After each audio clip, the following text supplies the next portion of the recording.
এখানে আমাকে খাবার দিয়ে গেছে, এই দেখো রুটি, ফজিদের রুটি। এখানে প্লেট সবই আছে। কাল রাতে এসেছিলাম, কাল রাতেও খাবার দিয়ে। আমি এত রুটি খেতে পারি না, তবুও সকালবেলায় দিয়ে গেল যখন, এদের খাবার খেয়ে দেখতে হবে। আর এই দেখো আছে ছোলার তরকারি। ঠিক আছে, চলো, খাবারটা দিয়ে গেল, অপমান করা যাবে না, খেয়ে নিতে হবে। রাহি তো সকালে রুটি চানা এসব খেতে পারে না, তাই ওকে সকাল সকাল আমি চিনি মুড়ি খাইয়ে দিয়েছি। আর এই দেখো, এটা হচ্ছে গেস্ট রুম। আমি এই গেস্ট রুমেই আছি। সবাই চলে গেছে অমরনাথ যাত্রায়, আমি যাইনি রাহির কারণে, কারণ ছোট বাচ্চাদের নিয়ে উপরে উঠতে দেয় না। আর আমি রাহিকে কোথায় রেখে যাব, সেই কারণে আমি একা এই টেন্টে। এখানে সব কিছুই আছে, খাবার দাবার, বাথরুম, সব কিছুই আছে। তো এই দেখো, গুড মর্নিং।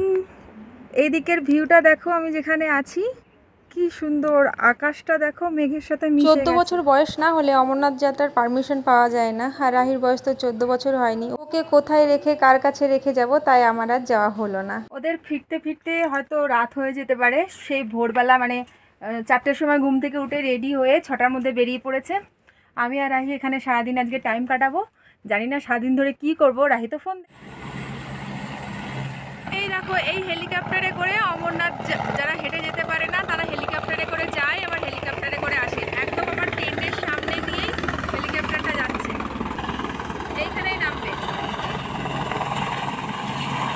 এইখানেই নামছে। যারা উঠছে উঠছে, আবার যারা নামছে নামছে, আবার নেমে ফাঁকা হচ্ছে, আবার কয়েকজন আবার এতে করে আবার যাচ্ছে। নুন বন্ধুরা, তো দেখো পাহাড়টা কি সুন্দর লাগছে দুপুরবেলা। আমি তো স্নান করে নিয়েছি, স্নান করে রেডি হয়ে গেছি। তো খাবার দিয়ে গেছে, অমরনাথ পৌঁছে গেছে। তো ওখানে তো মানে আমি তো যেতে পারলাম না, আমার মনটা ভীষণই খারাপ লাগছে। কি করব, রাহি তো ছোট, রাহির জন্য তো যেতে পারলাম না।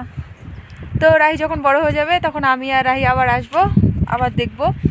আর চলো, দুপুর হয়ে গেছে, 1:30টার বেশি বেজে গেছে। খাবারটা খেয়ে নিই, রাহিকে খাইয়ে দিয়েছি।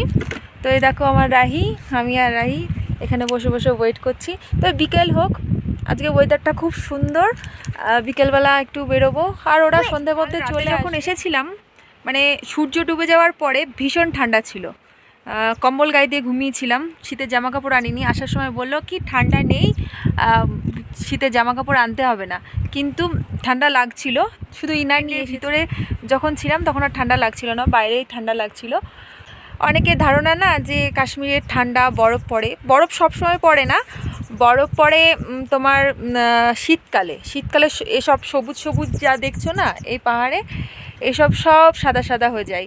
এখন শুধু তো রাত্রেবেলা ঠান্ডা পড়ে, দিনে নর্মাল টেম্পারেচার, বেশ ভালো লাগছে, গরম একদমই নেই, খুব সুন্দর হাওয়া চলছে। সত্যি আমার আমার মানে আমার খুব খারাপ লাগছে, খুব মিস করছি আমি অমরনাথ যাওয়ার ইচ্ছে আমার খুব ছিল। এত দূর এসেছি, এসেও আমি যেতে পারলাম না। এই টেন্টে কারা থাকে জানো তো, যারা অমরনাথ যাত্রা করে এসে, মানে এটা হচ্ছে ফৌজিদের ফেসিলিটি।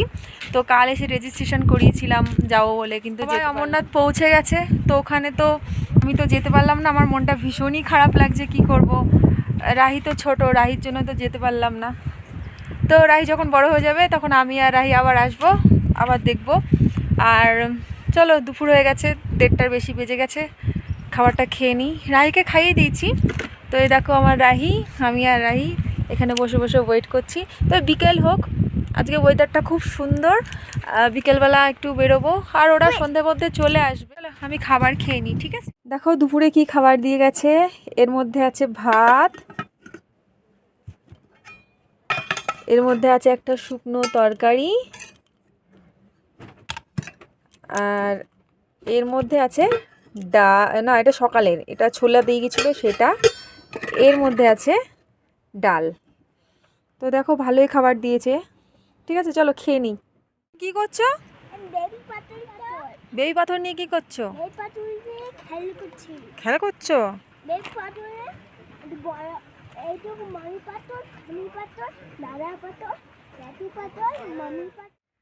তুমি এটা কি বানিয়েছো গো? কার পুতুল? তোমার পুতুল? হাত কোনটা, পা কোনটা, আর মাথা, আর চুল? ওয়াও, এটা পেট, খুব সুন্দর হয়েছে।